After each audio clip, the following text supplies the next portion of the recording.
Hi hello friends, welcome back to my channel. ఈ వీడియోలో వచ్చేసి అవార్డులు అవి ప్రదానం చేసేటువంటి రంగాలని చూద్దాం.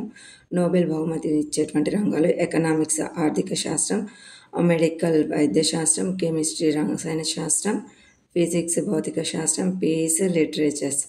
శాంతి సాహిత్యంలో మనకి ఇవ్వడం జరుగుతుంది. వైద్య శాస్త్రంలో ఇచ్చేటువంటిది ధన్యంతర అవార్డు ప్రదానం చేస్తారు. సంగీతంలో గ్రామీ అవార్డు అనేది ఇవ్వడం జరుగుతుంది. సాహిత్యం రంగానికి సంబంధించినటువంటి జ్ఞానపీఠ పురస్కారం, సరస్వతి సమ్మాస్, బుకర్ ప్రైజ్, వ్యాస్ సమ్మాస్. గణితంలో ఇచ్చేటువంటి అవార్డు వచ్చేసి అబెల్ ప్రైజ్ అవార్డు ఇస్తారు. సినిమా రంగంలో Oscar award, Dadasaheb Phalke awards అనేది ఇస్తారు.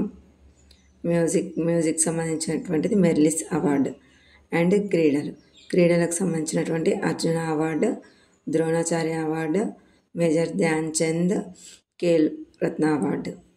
అండ్ జర్నలిజం సంబంధించింది పులిట్జర్ అవార్డు.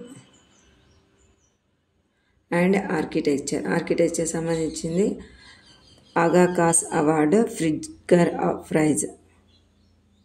అండ్ దేశంలో అత్యున్నతమైనటువంటి అవార్డు భారతరత్న అవార్డు. మనకి ఈ భారతరత్న, పద్మవిభూషణ్, పద్మభూషణ్, పద్మశ్రీ అనే అవార్డ్స్ మనకి భారతదేశంలో అత్యున్నతమైన సేవ రంగంలో ఇచ్చేటువంటి అవార్డు.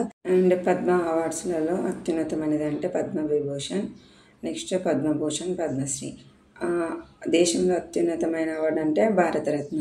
మనకి ఓన్లీ పద్మ అవార్డ్స్లలో అడిగితే పద్మవిభూషణ్ అనేది మనకు వస్తుంది. అండ్ సైనిక పురస్కారాల అత్యున్నతమైన పురస్కారం పరమవీర చక్ర. అండ్ నెక్స్ట్ మహావీర చక్ర, Vir Chakra. And science and technology రంగంలో మనకి రాష్ట్రీయ విజ్ఞాన్ పురస్కారం. జనవరి 23 నేతాజీ సుభాష్ చంద్రబోస్ గారి జన్మదిన సందర్భంగా ఆపద ప్రబంధ పురస్కారం మనకి ఇవ్వడం అనేది జరుగుతుంది. ఆగస్టు 31 మనకి రామన్ మెగసెస్ పురస్కారాలు కూడా వార్తల్లోకి వస్తాయి.